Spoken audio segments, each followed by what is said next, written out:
The news day continues here on One News Now. I'm Riza Diaz. The health department reports over 7,700 fresh COVID 19 cases.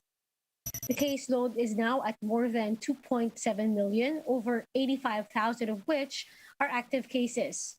The virus killed at least 156 more patients, pushing the toll to more than 4,000. Meanwhile, recoveries surged to 2.5 million with over 1,600 new survivors. Now, out of the 54,000 patients recently tested for COVID 19, 13% turned out positive. Let's talk more about COVID 19 numbers and trends with Professor Guido David of the Octa Research Group. He's now joining us over the phone. Sir Guido, good evening. Hi, good evening, Riza. Sir, would like to ask what can you say about the latest bulletin from the Department of Health, particularly on the cases and the positivity rate? Right, Riza, that was actually within the range we were expecting for today. And for the past few days, we were actually expecting numbers between 6 to 8,000 or 6 to 9,000. Hopefully, we are already past the time when we will be seeing 10,000 or more cases per day. What that means is we might not be seeing 10,000 or more cases per day anymore. I mean, hopefully that will hold. Cases are continuing to decrease. The reproduction number in the country is still less than one. I think it's around 0.68. And then in the NCR, it's decreasing. In Cavite, in Laguna, overall, the reproduction number is less than one. In Cebu, in Davao City. So, yeah, and even the positivity rate is also decreasing. So this actually is, these are good signs moving forward. Sir, with NCR now at moderate risk and has downgraded to alert level 3, do you think it's the right time for that? Well, we actually supported it because we are also seeing moderate risk for the NCR. The reproduction numbers around 0.59, which is low.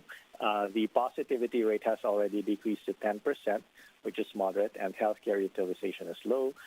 The daily attack rate is still high, but it's coming down, so it will probably be at moderate sometime next week.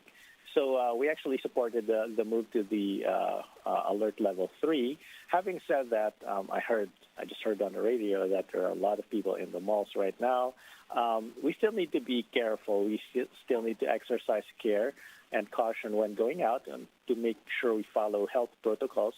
So we're not saying we don't go out, but when we do go out, let's be sure to follow health protocols because the virus is still there. We're still averaging about 1,700 cases per day in the NCR. That's much lower compared to the peak, but it's still a significant number of cases. Mm-hmm. Professor Dr. Ron Jean Solande called for a 2-week extension of alert level 4 status. Would you agree to this proposal?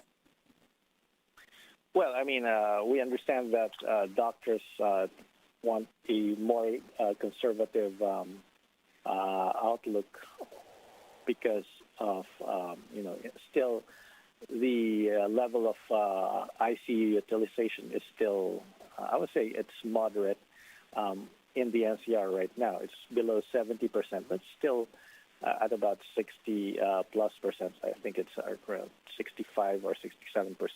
So it's still significant, and that gives concern to our medical experts or to our doctors.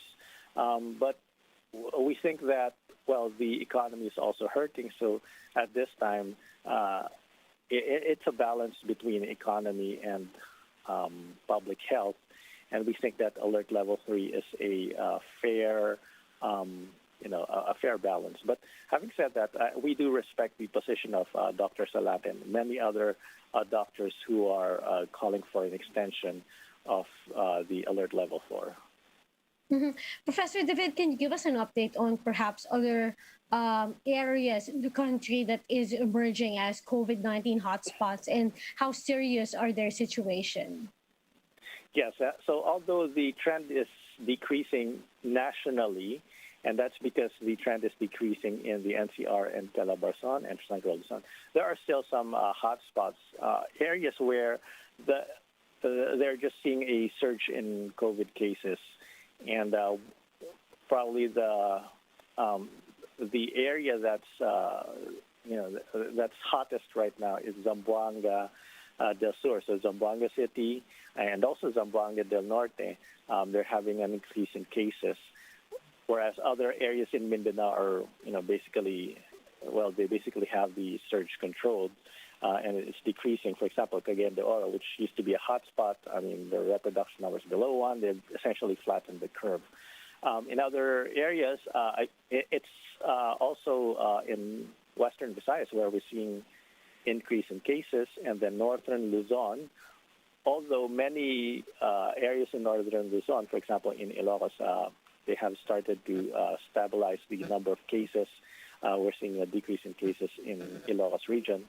But in Cordillera region, there are some areas which are still seeing a high number of cases, and same thing with Isabela. Finally, Professor, can you share with us the latest projections now that the holiday is fast approaching? Right. Well, of course, we have to allow for the possibility that there may be spikes in cases because if people are not careful, if we don't follow health protocols, there could be spikes in cases as more people go out, especially to the malls, and then we also have the campaign period. But if we don't see spikes in cases, we think that definitely we should be at around 5,000 cases per day or less by the end of the month in the country, and the level should be around 1,000 or less in the NCR per day. And hopefully by November, it should be much less than that. It could be 3,000 to 4,000 per day. Hopefully as we get more vaccinations, the cases will decrease further. And hopefully by December, we could be at 2,000 to 3,000. Again, these are just projections. These may change. Our outlook may change. But right now, we're opting to remain optimistic about the pandemic in the country. We certainly hope that things get better. Thank you, as always, Sir David, for sharing with us your time and your insights. That's Professor Guido David of the Octa Research Group.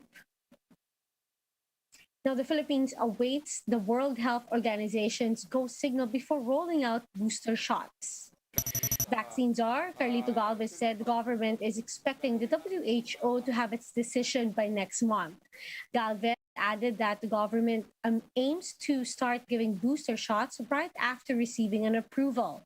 But Health Undersecretary Maria Rosario Vergere clarified that there is a difference between a third dose and a booster shot. Kailangan lang po maintindihan ng ating mga kababayan na meron hong pagkakaiba ang booster doses sa additional doses or third doses. At ang nire-recommenda po ngayon, third doses or additional doses para po dun sa ating mga immunocompromised individuals, for senior citizens, and even for healthcare workers.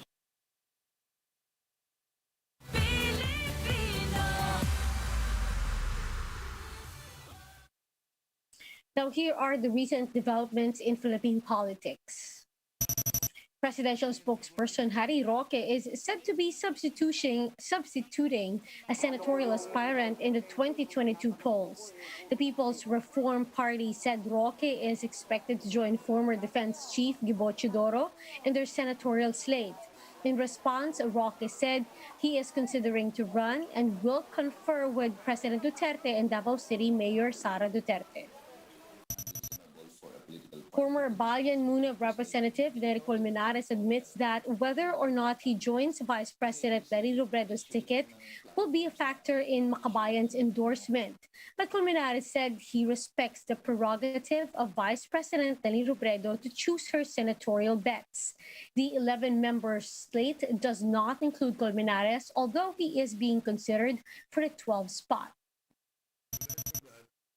Apologize first before running for president. This is a vice presidential aspirant and House Deputy Speaker Lito Atienza's statement to Bongbong Marcos Jr. Atienza said Marcos Jr. was already old enough to be aware of the atrocities that happened during his father's rule. Now let's take a quick look at today's other top stories. The COMELEC extends voter registration hours in select areas, including Metro Manila. Starting today, weekday registration will be from 8 in the morning till 7 p.m. Some COMELEC offices and mall registration sites will also open on Saturdays from 8 a.m. to 5 p.m. The last day of voter registration is on October 30. The country drops 11 places in the Rule of Law Index ranking of the World Justice Project. From placing 91st out of the 128 countries last year, the country slides to 102nd out of 139 countries this year. Now, this index measures a country's adherence to the rule of law based on 8 indicators. These include the absence of corruption, fundamental rights, order and security, and as well as civil and criminal justice. And the Tokyo 2020 Olympics gold medalist Heidelin Diaz is now engaged with her boyfriend and conditioning coach Julius Naranjo. In her Instagram post, Diaz called his boyfriend's proposal a magical moment. Naranjo is a Filipino-Japanese weightlifter who represented Guam in the 2017 Asian Indoor and Martial Arts Games in Turkmenistan. Now, for more updates, visit News 5, The Philippine Star, and Business World Online. Visit our website, onenews.ph, for more in-depth analysis. You can also catch One News on Signal Play app. Register for a free account now at www.signalplay.com and stream One News live anytime, anywhere. I'm Riza Diaz. Mask on, wash hands, and stay safe, Philippines. We are One News.